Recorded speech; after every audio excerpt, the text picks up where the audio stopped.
오늘은 추수감사주일입니다. 늘 하나님의 은혜에 감사하는 것이 우리의 마땅한 모습이지만 오늘은 특히 그 감사가 주제가 되고 예배의 중심이 되었으면 좋겠습니다. 다 같이 이 자리에서 일어나 2025년 추수감사주일 예배를 하나님께 드리겠습니다.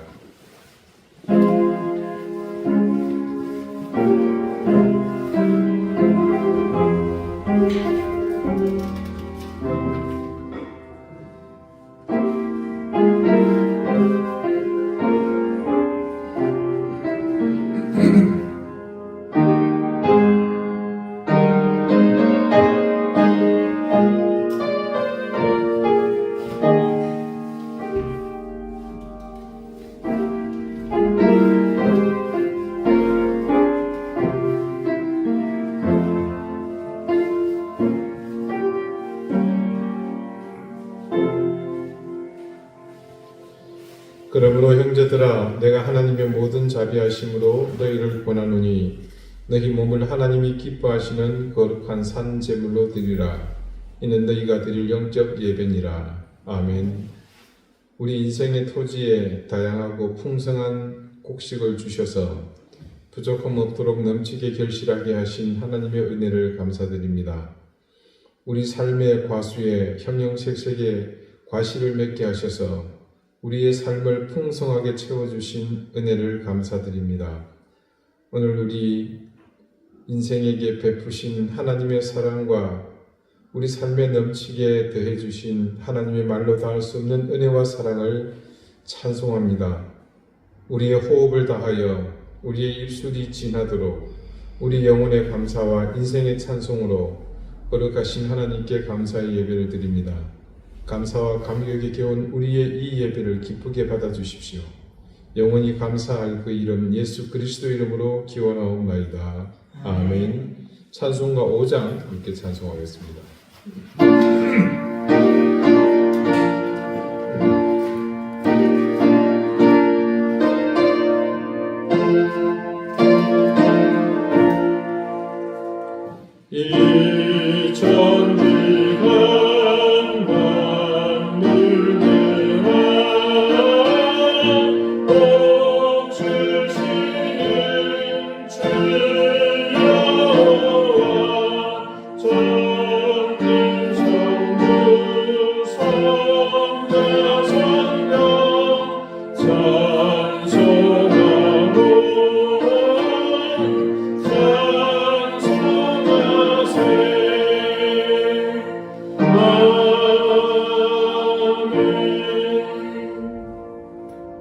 이제 다 함께 참여의 기도를 드리겠습니다. 하나님, 이 시간 우리의 죄와 허물을 아버지 하나님께 고백하며 사죄의 은총을 구합니다. 우리가 하나님 앞에 헤아릴 수 없는 많은 죄를 지었습니다. 불의를 행하며 악을 마음에 담았습니다. 하나님의 말씀을 따라서 살지 않고 내 생각과 욕망을 따라 살았습니다. 우리는 입술로 남을 속이며 거짓말하고 심지어 저주하는 일도 했습니다. 하나님의 자녀로 마땅히 살아야 할 삶보다는 거듭나지 못했던 이질의 삶을 그대로 변함없이 살았던 우리의 이 모든 죄를 회개하오니 용서해 주십시오. 이제는 잠잠히 하나님과 나만이 아는 은밀한 죄를 생각하며 계속해서 침묵 가운데 참여의 기도를 드립니다.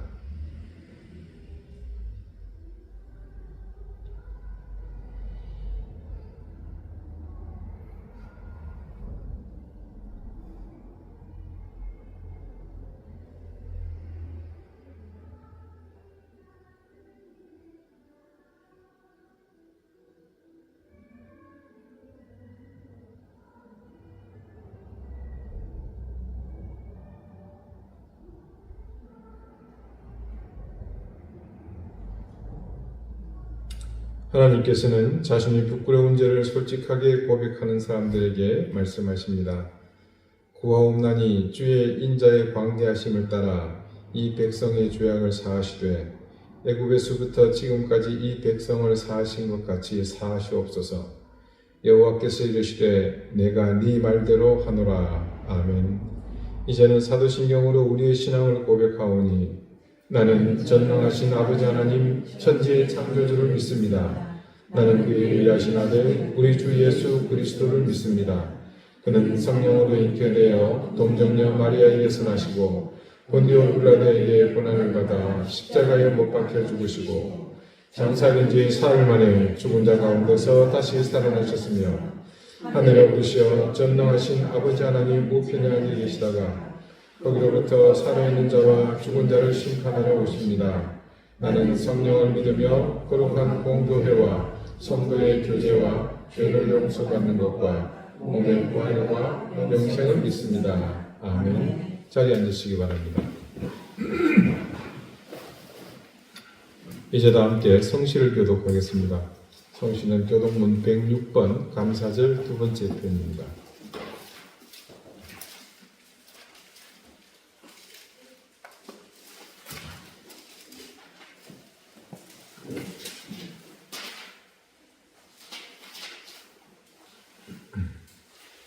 할렐루야. 우리 하나님을 찬양하는 일이 선함이여 찬송하는 일이 아름답고 마땅하도다. 여호와께서 예루살렘을 세우시며 이스라엘의 흩어진 자를 모으시며 상심한 자들을 고치시며 그들의 상처를 싸매시는도다. 그가 그들의 수요를 되시고 그것들을 다 이름으로 부르시는도다. 우리 주는 위대하시며 능력이 많으시며 그의 지혜가 무궁하시도다. 여호와께서 겸손한 자들을 붙드시고 악인들은 땅에 엎드러뜨리시리다. 감사함으로 여호와께 노래하며 수금으로 하나님께 찬양할지어다. 그가 구름으로 하늘을 덮으시며 땅을 위하여 비를 준비하시며 산에 풀이 자라게 하시며 들짐승과 우는 까마귀 새끼에게 먹을 것을 주시는도다.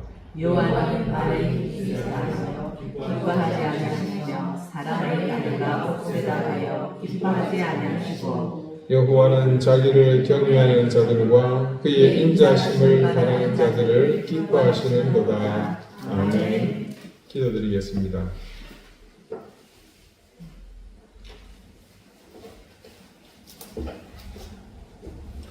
은혜로우신 하나님, 오늘 하나님 앞에 우리에게 베푸신 은혜를 감사하며 추수감사 예배를 드립니다. 시간이 흘러 세월이 우리를 이곳까지 끌고 오게 했지만, 서게 했지만 단순히 그 시간이 세월의 소진이 아니라 하나님의 은혜와 사랑이 우리 인생의 곳간을 가득 채우도록 베푸신 은혜의 순간들이었음을 믿습니다. 살면서 하나님의 은혜를 손꼽아 보는 것이 익숙하지 못했기에 우리는 늘 우리에게 부어주시는 하나님 은혜의 존재조차도 깨닫지 못하고는 마냥 불평만 가득했습니다. 그런 우리의 부족함에도 하나님께서는 변함없이 부으시고 채우심으로 우리가 하나님의 자녀라는 사실을 만들어 주셨습니다. 오늘 우리가 감사의 예배를 드리며 우리 삶에서 시도해보지 않았던 것들을 생각하며 이제 하나님을 향해 마땅히 선택하고 결단해야 할 것들을 다짐하게 해주십시오. 일상을 늘 하나님의 은혜를 계수하는 삶이 되게 하시고 우리를 절망하게 만드는 모든 결핍과 비교도 할 수 없는 엄청난 하나님의 사랑을 매 순간 발견하는 그런 삶이 되게 해주십시오. 우리는 감사가 습관이 되지 못하고 도리어 불평과 원망이 삶을 가득 채우는 어리석은 모습으로 살았습니다. 당장에 잠깐의 갈증도 견디지 못하고 물을 찾지만 정작 그런 물을 값없이 주시는 하나님의 은혜는 조금도 생각하지 않았습니다. 숨쉬는 것을 당연히 여기고 배고픔을 채우는 산더미 같은 양식을 보면서도 하나님의 은혜는 무관한 듯 살았습니다. 육신이 강건하여 우리가 계획하고 꿈꾸는 일들을 위해 매진할 때도 우리는 그것이 당연한 듯 살았습니다. 우리의 지혜가 내 곳간을 채우고 내 육신을 드높이는 일보다 더욱 귀하고 소중하게 다가오는 하나님의 흔적을 발견하고 그 가운데서 우리를 붙들고 있는 하나님의 능력을 깨닫는 그런 능력이 되게 해주십시오. 세상은 점점 타인보다 나를 더욱 중시하는 모습으로 치닫고 있습니다. 개인뿐만 아니라 공동체도 국가도 모두가 자기 우선 나 중심으로 바뀌어가고 있습니다. 그래서 이전보다 더욱 치열한 경쟁과 약육강식의 전장으로 변하고 있습니다. 하나님이 만드신 세상이 아니라 인간이 주인이 되어 인간의 뜻을 우선하는 세상으로 변질되고 있습니다. 그런 가운데 우리가 하나님을 사랑하고 이웃을 사랑하며 내가 아닌 타인을 위해 살라고 하시는 하나님의 말씀을 실현하는 그런 삶을 더욱 살아야 할 사명을 느끼게 됩니다. 나의 것을 내주며 나누어 주는 삶, 팽팽한 긴장을 조성하여 내 앞으로 무조건 당겨오는 것이 아니라 물러서며 또 때로는 희생하는 삶을 우리가 앞서 실천함으로 하나님의 공의를 세상 가운데 실현하게 해 주십시오. 악한 영들에 의해 세상은 지금 여러 모양으로 다양한 이해관계로 분열의 극을 달리고 있습니다. 막힌 담을 허시고 우리와 화해하시는 하나님의 사랑을 이 땅의 교회들이 증거하며 이 어려운 풍토를 헤쳐나가게 해주십시오. 우리 사랑하는 교우들을 지켜주십시오. 병마로 고통받는 가족을 구해주십시오. 우리 자녀들의 앞길을 인도해 주십시오. 어려움 가운데 있는 생업의 현장을 지켜주십시오. 이 시간 하나님 앞에 감사의 마음을 담아 예비하는 이곳으로 임재해 주십시오. 겸손한 마음으로 주의 말씀을 구하는 우리에게 하늘의 신령한 은혜를 더하여 주십시오. 감사드리며 예수 그리스도 이름으로 기도드립니다. 아멘.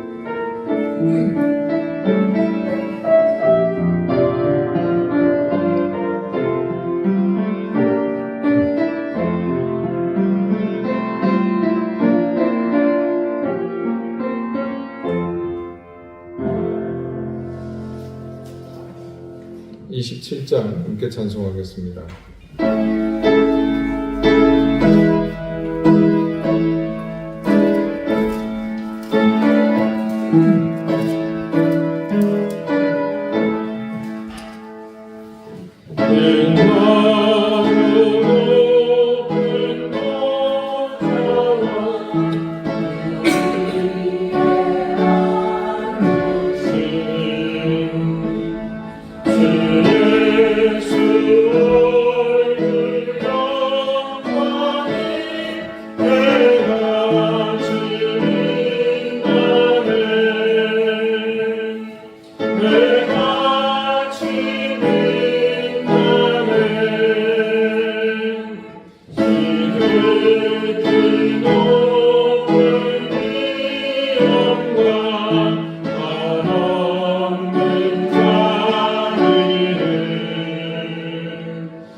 오늘 하나님께서 이 예배 가운데 주시는 말씀은 신약성경 요한 1서 1장 5절 6절 말씀입니다. 신약 387쪽입니다.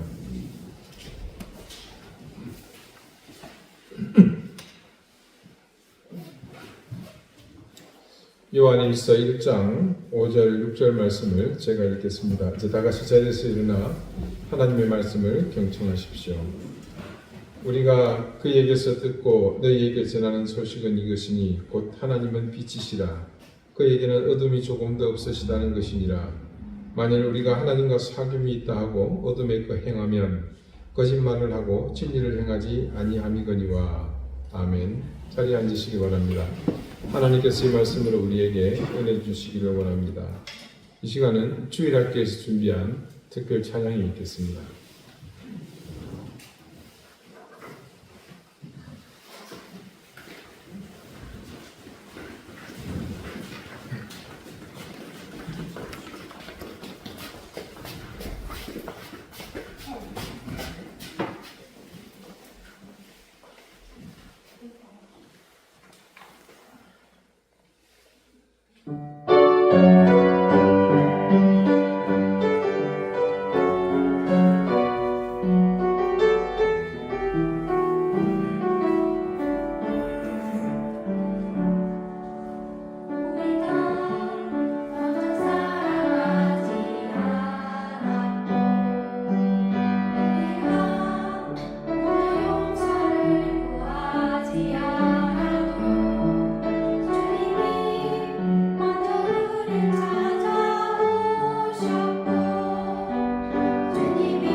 이제 아이들 보면 세월이 가고 있다는 게 느껴지시죠?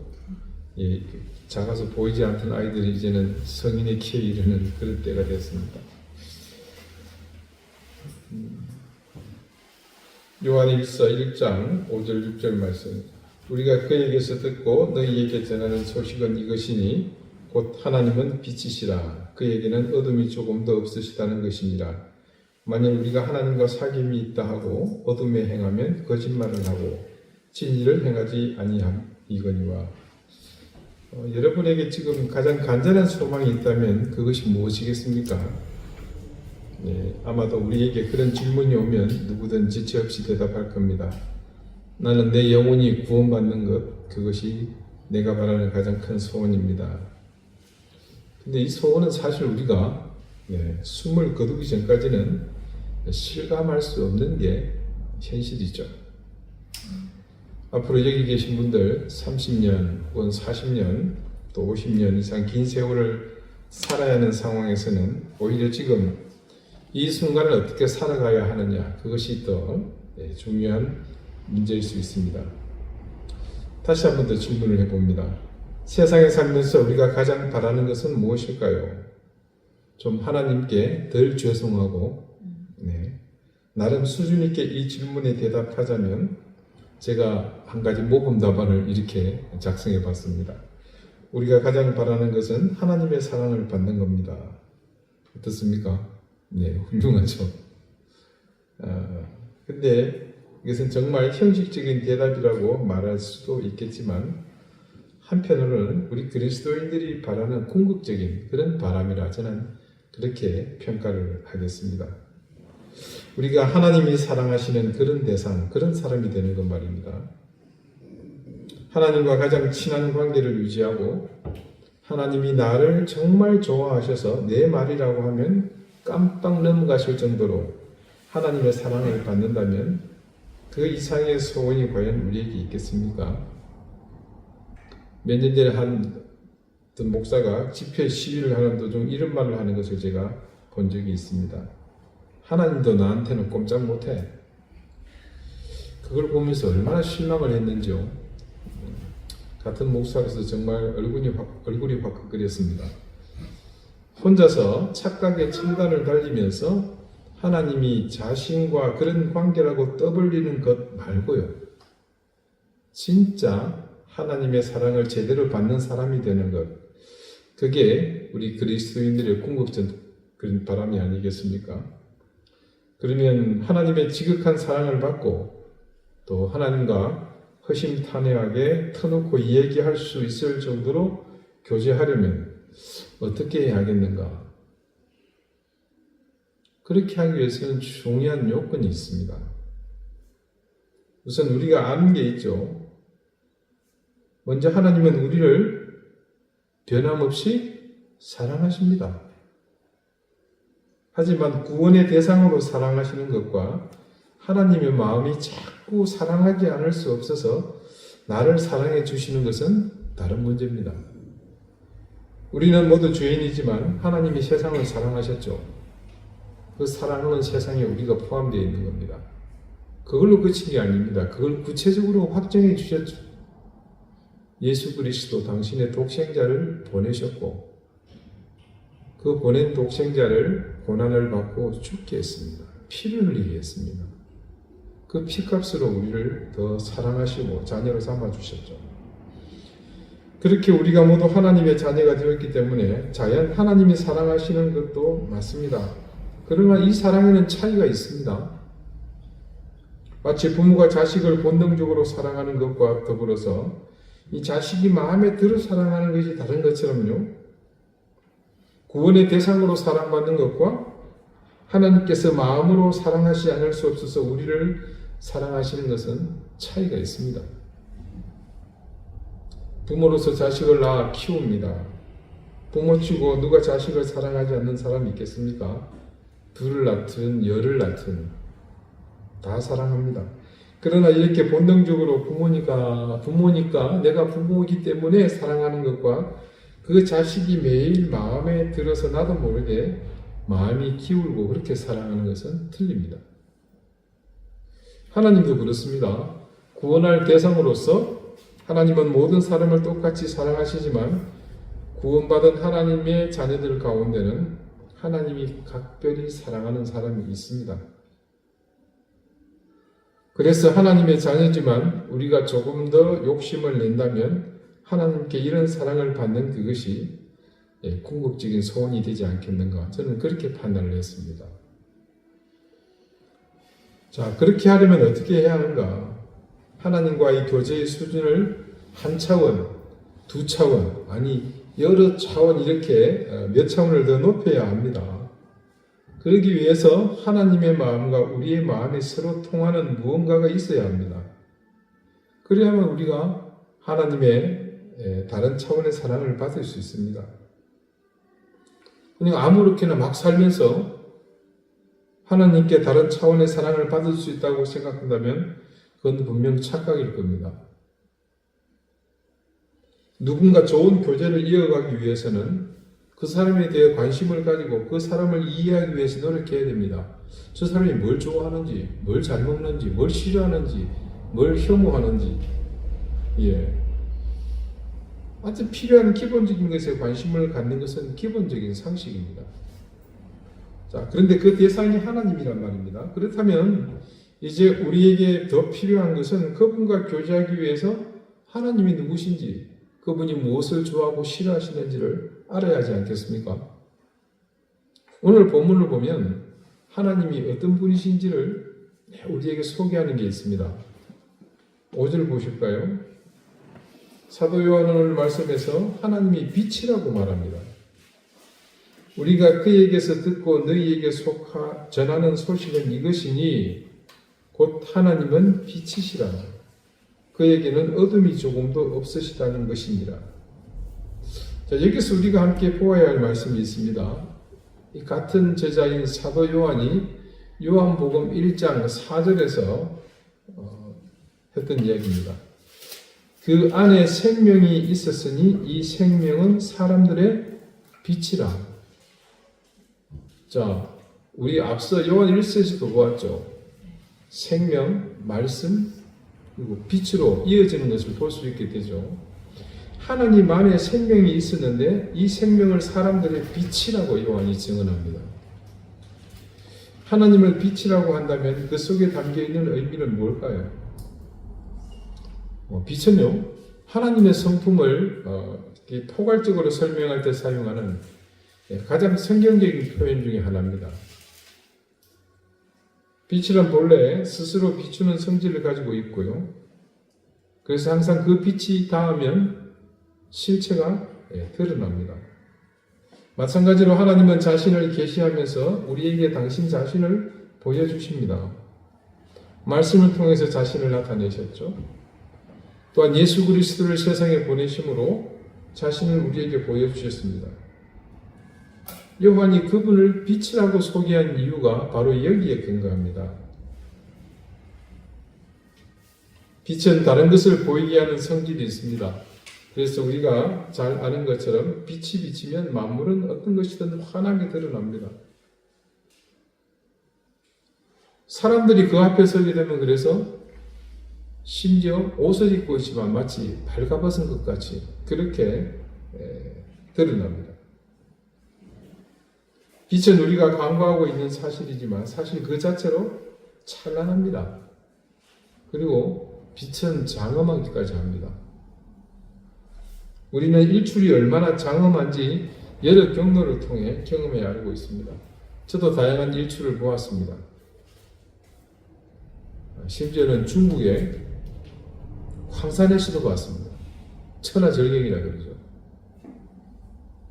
동력에서 해가 뜨기 전까지 여러 변화가 일어납니다. 주변이 서서히 밝아지는 거 하면요, 일부 빛이 새어나오는 것도 느낄 수 있습니다. 그런 것들을 보는 것도 굉장히 참 흥미로운 일이죠.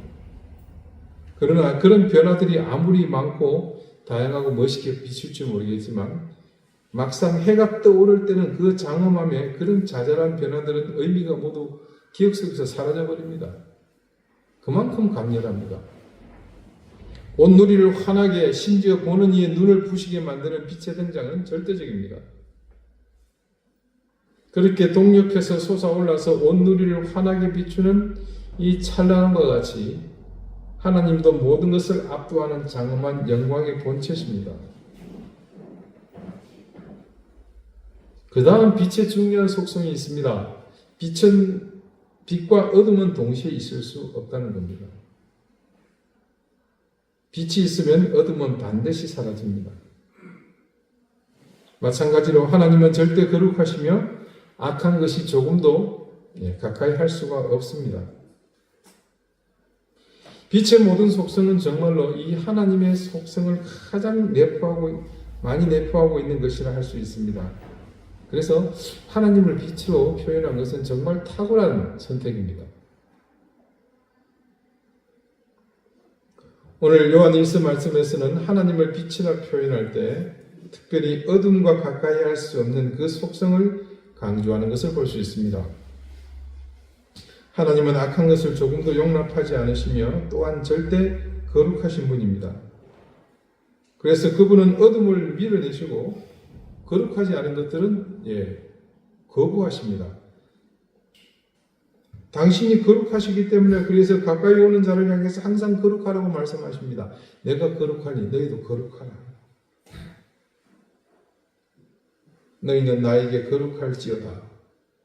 이렇게 말씀하시는 하나님은 어떤 분이신지 스스로가 이 말씀을 통해서 자신을 보여주시는 거죠.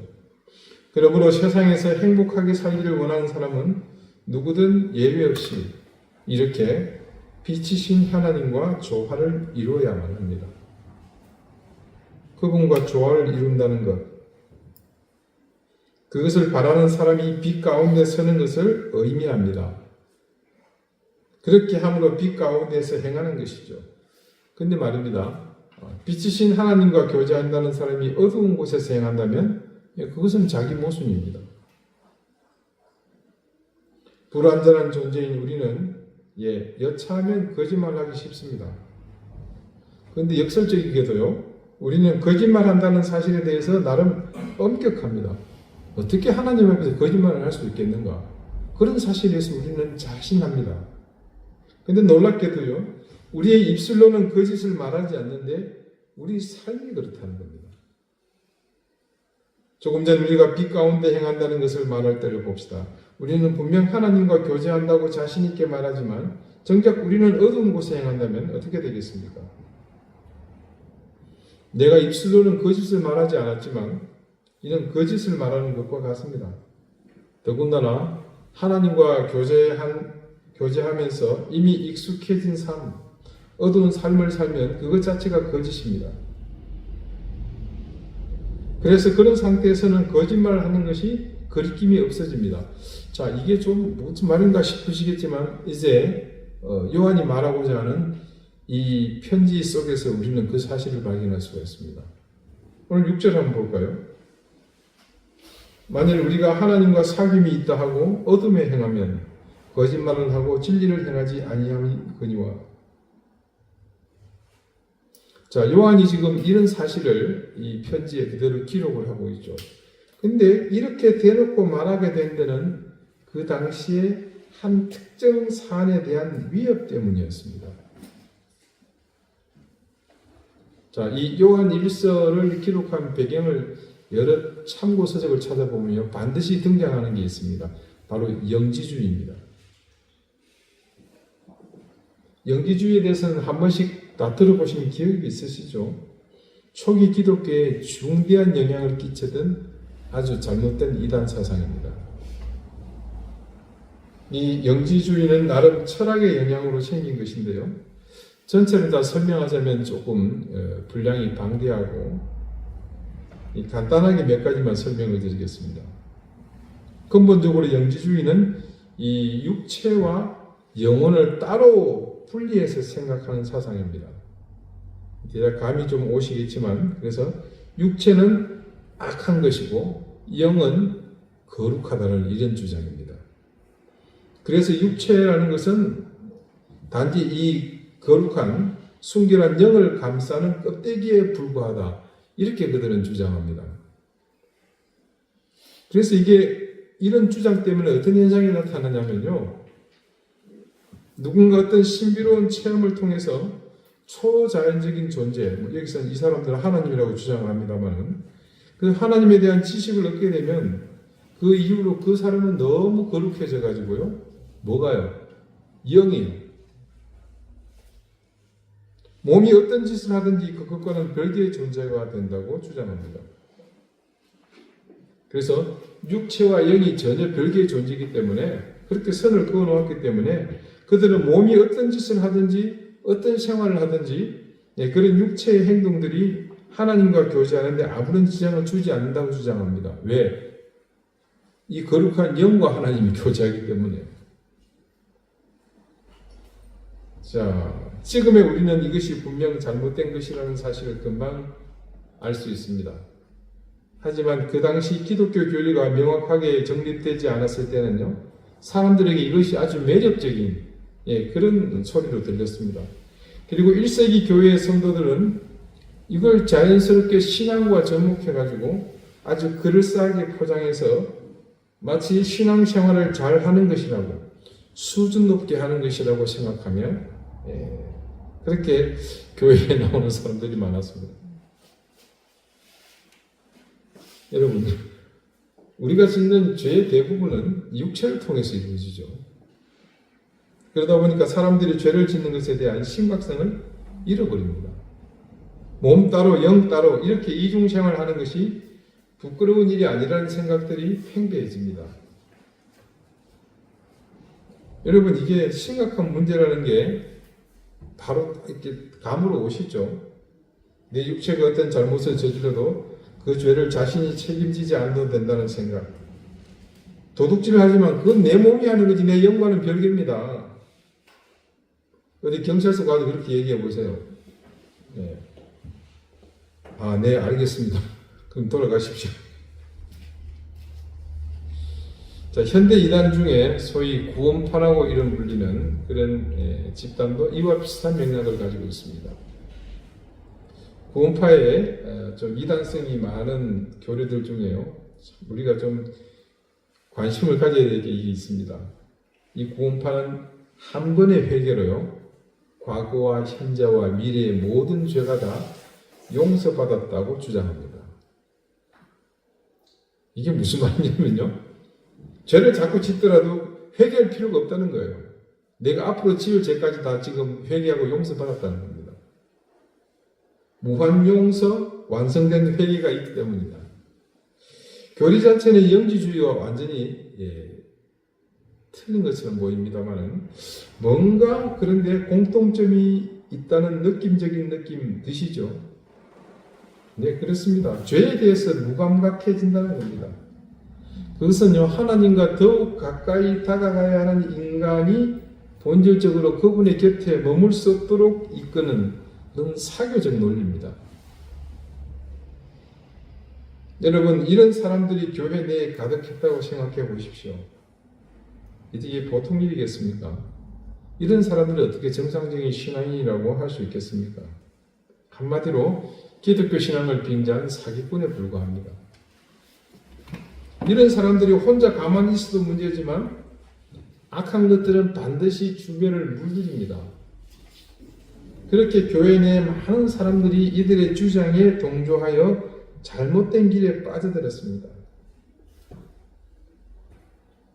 여러분, 오늘날 그리스도인들이 가진 공통적인 문제점이 뭡니까? 대다수 신앙 따로, 삶 따로의 그런 삶을 사는 것이 문제이지 않습니까? 그런 시도가 구원파가 처음이 아니라 오래전부터 초대 교회 때부터 있어 왔다는 사실이 그저 놀라울 따름입니다. 신앙생활은 신앙생활이고 사회생활은 사회생활이죠. 죄 좀 짓는 것이 하나님하고 나와의 관계를 끊어버릴 수 없습니다. 죄 안 짓는 사람이 어디 있습니까? 죄 좀 지었다고 해서 하나님과 나와의 관계를 근본적으로 바꿔놓는 일은 있을 수가 없습니다. 나는 예수님 믿고 구원받았습니다. 그래서 예수님이 나의 모든 죄를 다 용서하셨습니다. 그러므로 죄 좀 지었다고 해서 그것이 내 구원에 영향을 주지 않습니다. 지금도 그렇지만 생각해보니 그때도 아마 이렇게들 말했을 것 같습니다. 그리고는 이런 모습에도 불구하고 구원의 확신이 있다고 구원에는 의심의 여지가 없다고 했을 겁니다. 자연히 이런 생각을 하고 사니까 세상에 나가서 하나님의 자녀답게 살아야 하는 문제에 대해서는 큰 의미를 두지 않았습니다. 저는 그런 의미에서 요한이 하나님을, 그분의 독생자 예수 그리스도를 세상의 빛이라고 정의한 것이 놀라울 뿐입니다. 우리가 적어도 그분이 세상의 빛이라고 믿는 것은 아주 중요한 의미가 있습니다. 그 핵심, 그 의미가 뭐기 때문에 그렇습니까? 빛이기 때문에 그렇습니다. 이미 앞서서 말씀드렸지만 이 빛의 속성 때문에 우리는 분명하게 의심하지 않고 주장할 수 있습니다. 빛이신 하나님 앞에서 우리의 것이 드러나지 않을 것이 어디 있겠습니까? 그런 생각을 하지 못하더라도 우리는 세상이 처음 열릴 때 그때를 돌이켜보면 충분히 깨달을 수 있습니다. 태초에, 그러니까 영원 전부터 이미 존재하고 계신 하나님이 세상을 창조하실 때 가장 먼저 선포하신 것을 우리는 기억합니다. 태초에 하나님이 천지를 창조하시니라. 그 다음 구절을 계속해서 제가 읽어드리겠습니다. 땅이 혼돈하고 공허하며 흑암이 깊음 위에 있고 하나님의 영은 수면 위에 운행하시니라. 처음 우리가 사는 세상, 이 세상이 그랬다고 합니다. 혼돈과 공허입니다. 아니, 이 세상이 질서, 코스모스가 되기 이전 카오스의 상태를 말하는 거죠. 근데 그 다음 하나님은 이 혼돈과 공허를 향해 말씀하셨습니다. 하나님이 이르시되 빛이 있으라 하시니 빛이 있었고, 처음으로 하나님이 하신 말씀, 그 말씀은 곧 하나님의 능력이기도 합니다. 그 말씀은 빛이 있으라는 것이었습니다. 하나님을 처음 드러내신 증거는 바로 빛이었습니다. 그 다음 말씀은 이렇게 증언합니다. 빛이 하나님 보시기에 좋았더라. 하나님이 빛과 어둠을 나누사. 하나님이 빛을 만드셨는데 자연적으로 어둠이 생겼습니다. 하나님이 자신을 드러내신 첫 선언의 명암이 분명 드러납니다. 그것이 바로 빛과 어둠이었습니다. 즉 이는 앞으로 하나님을 드러내는 것의 상대 개념으로 존재하게 될 것이 어둠이라는 것을 암시합니다. 그리고 빛과 어둠의 관계를 정립하는 단어가 등장합니다. 그게 뭡니까? 나누사입니다. 양립할 수 없음을 이 말씀은 분명히 우리에게 정의해서 보여주고 있습니다. 빛과 어둠은 그래서 반드시 나뉘는 존재입니다. 즉 어둠은 절대 빛과 같이 있을 수 없다는 말입니다. 사도 요한이 보기에는 너무나 한심해 보였습니다. 어떻게 사람들이 하나님을 제대로 알지 못하면서 저렇게 함부로 어둠과 빛을 자신에게 함께 두려고 할까? 그래서 요한은 하나님의 빛이 되심을 교인들에게 강조하면서 그들이 스스로 뒤집어 쓰고 있는 그 모순에서 벗어나기를 바랐던 겁니다. 이처럼 오늘도 이 시대 가운데서 우리는 하나님의 뜻과 자기 생각을 양립시키면서 때로는 하나님의 뜻보다 자신의 의지에 더 많은 힘을 실어주고 그것을 신앙생활이라고 하면서 그 길을 거침없이 걷고 있습니다. 어쩌면 시대가 갈수록 그런 시도는 더욱 많아질 것으로 보입니다. 더욱이 어느 때보다도 인본주의의 물결이 거세지는 이 세상에서 하나님보다는 인간이 더욱 큰 영향을 주는 그런 경향이 많아지면서 어쩌면 빛도 어둠도 그 경계가 모호해지는 이 현상은 더욱 가속될 것입니다. 여러분, 늘 혼돈이 있을 때요, 혹은 절망적인 상황 앞에 섰을 때 우리가 취할 수 있는 가장 효과적이고 지혜로운 신앙의 방법이 있다는 게 무엇인지 아십니까? 근본으로 돌아가는 겁니다. 그래서 지금 이때를 통해 우리는 하나님 앞으로 나가서 겸손히 그분 앞에 서는 그 일부터 우리는 하는 겁니다. 그렇게 하는 것은 우리가 빛 앞에 서는 것과 같으며 그때 우리의 눈에 분명하게 드러나는 명암을 통해 우리는 빛의 일로 주저하지 말고 나가는 겁니다. 혼돈이 있을 때, 어려움을 당할 때 우리 자신을 하나님 앞에 세우는 겁니다. 그러면 하나님의 그 속성 때문에 그 빛 앞에서 드러날 것이고 그때 우리는 아프겠지만 힘들겠지만 어둠의 것들을 버리고 그 빛을 다시 선택하면서 나가는 겁니다. 오늘은 추수감사주일로 함께 하나님께 예배드리고 있습니다. 이때쯤이면 우리 가운데 드러내놓고 하지는 않지만 조심스럽게 던지는 질문들이 있죠. 좀 오래되고 소소한 질문입니다. 아마 여러분도 공감할 겁니다. 도대체 뭘 감사하라는 거야? 내 손에 뭐가 지금 쥐어진 것도 없는데 뭘 또 감사하라는 거지? 이거는 부끄럽지만 젊었을 때 제 신앙의 한 단면이기도 합니다. 오늘 이 말씀을 준비하면서 저는 이 의문에 대한 답을 찾았습니다. 여러분이 스스로 빛 가운데서 벗어버리지 못하는 어둠의 모든 것을 버리십시오. 싫더라도 힘들어도 의지를 가지고 오로지 빛으로 나오려고 해보십시오. 그리고 난 다음 여러분에게 어떤 변화가 일어나는지 한번 지켜보신 다음 다시 그 질문 앞에 서 보십시오. 저는 그런 의문을 가졌지만 그에 대한 대답을 찾으려고 그렇게 노력해보지 않았던 것 같아요. 감사주일의 분위기에 휩싸여서 그냥 이렇게 넘어왔었는데 이번에는 그 질문에 대한 답을 제가 찾으려고 하지도 않았는데 여기 눈앞에 펼쳐지는 것을 보았습니다.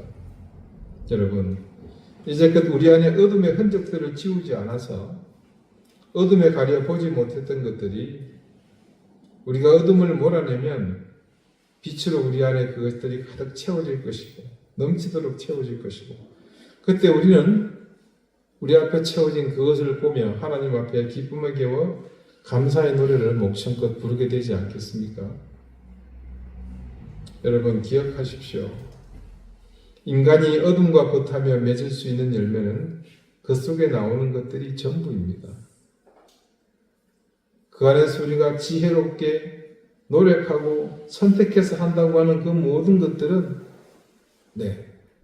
빛이 아닌 어둠 속에서 내가 중심이 돼서 우리 인간의 욕망을 따라 달성하려고 애쓰던 성취하려고 하던 그것들이 전부입니다.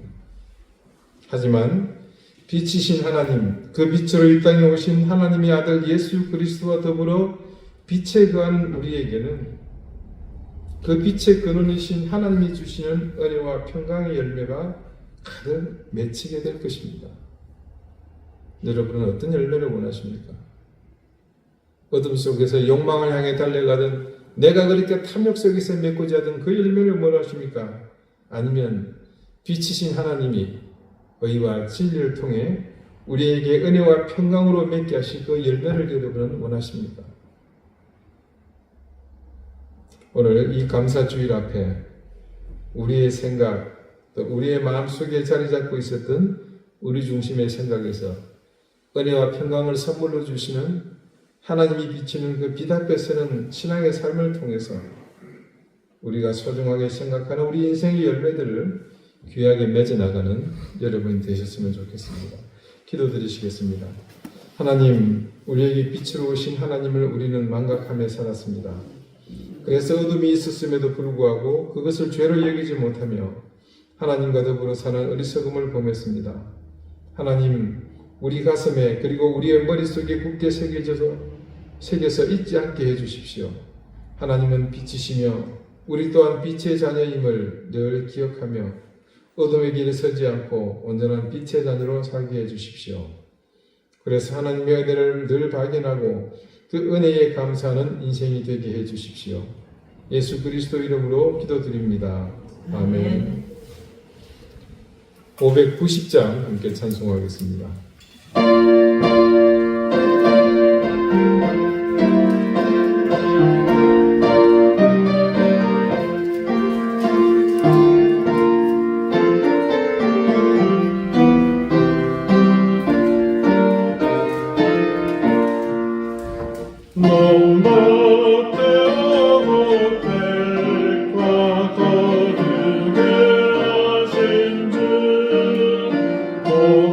목소리가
추수감사주의를 통해 우리에게 하나님의 은혜와 사랑을 생각하고 깨닫고 또 찬양하게 하심을 감사드립니다.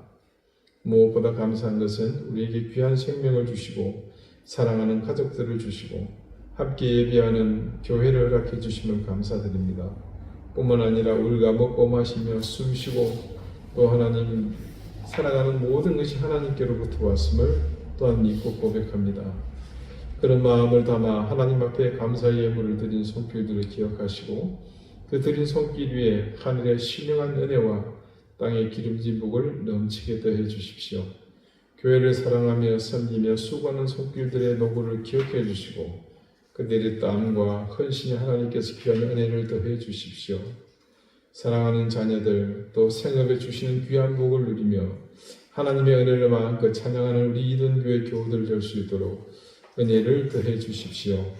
예수 그리스도 이름으로 감사하며 봉헌 기도드립니다. 아멘. 교회 소식 알려드립니다. 오늘은 추수감사주일입니다. 한 해 동안 우리에게 베풀어 주신 하나님의 은혜에 감사드리며 또 여러분 각자의 삶에 그 감사와 찬양이 늘 이어지시기를 소망합니다. 예배 후에는 전체 교인 점심 식사가 있겠습니다. 식사 장소는 예전에 갔던 그곳이 아니고 저쪽에 가시다 보면 중간에 조그만 내거리 같은 거 하나 있죠. 그 내거리 지나자마자 바로 거기에 청보리 모든 생선구이입니다. 그래서 그곳에서 같이 식사하시고 그렇게 기회가 있으면 좋겠습니다. 우리 환우들 계속 기억하면서 함께 기도해 주시길 바라겠고요. 다 같이 자리에서 일어나셔서 주변에 있는 우리 교우들하고 반갑게 감사하게 인사하겠습니다.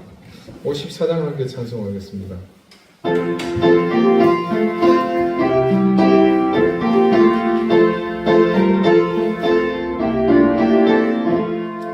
주여 몸을 구하오니 편히 가게 하시고 사랑받아 주대로 이기도록 하시고 광야 같은 세상에서 항상 인도하소서. 주의 무한 감사합니다. 구원받은 주의 성도 열매를 맺게 하시며 하나님이 우리한테 항상 계시옵소서.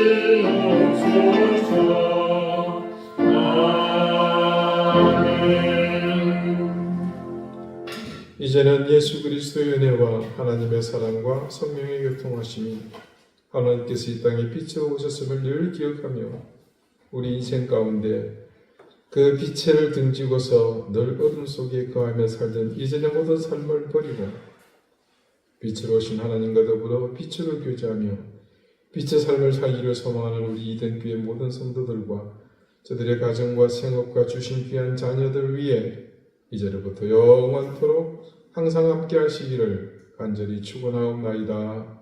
아멘.